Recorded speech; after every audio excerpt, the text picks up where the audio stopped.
that are facing Kenya as a nation are many and complex. Hundreds of kids are in the streets of Nairobi, many other cities and towns, courtesy of a broken relationship. A survey carried out last month indicated that the Nairobi-Nakuru highway is the fourth riskiest road in the world. Drivers carrying Miraa from Maua to Nairobi break literally every traffic law with perpetual impunity. This city, every night, and this is not a prophecy of doom, someone is mugged, someone is robbed, sometimes with fatal consequences. A boy is walking to school early in the morning and abducted. Some of them are killed because someone didn't send by M-Pesa 20,000.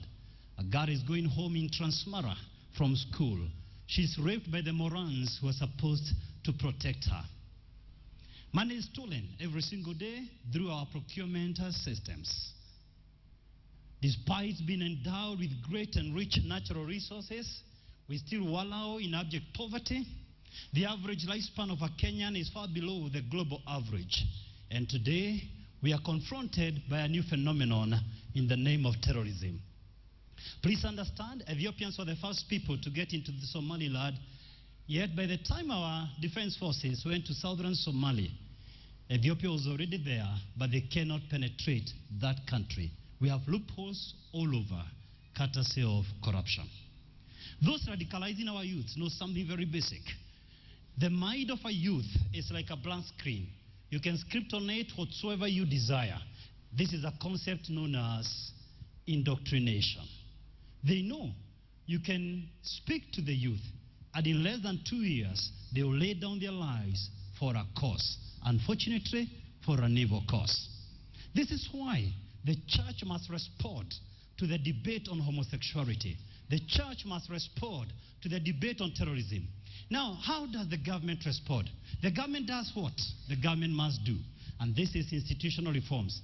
Let me as an individual acknowledge that any objective observer of our country's history recognizes that it has been progressive, both our judicial, our electoral reforms, legislative, and even executive reforms.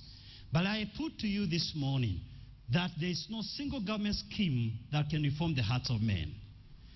If we really truly want to change Kenya, then we must recognize the way to change the country is by changing the communities. The way to change the communities is by changing the families. And therefore this message is timely, that we may send this message to any government official hearing this message, that over and above the government efforts, they must be complemented by the church. So Sion and your group, you've been doing a great job with the teachers, and we want to send you to say this message. The church must participate in informing the country. Any other government scheme will not go into long term. They are short term. We have the Nyumba Kumi initiative. It's good for the short term. The long term solution to this nation is changing the families, instilling family values. If that young man had gone through the teachings we are doing in this church, they wouldn't be radicalized into terrorism. They know this contradicts even their own teachings. There's no single religion that advocates for killing your neighbor. How do we reform them? Through the families. So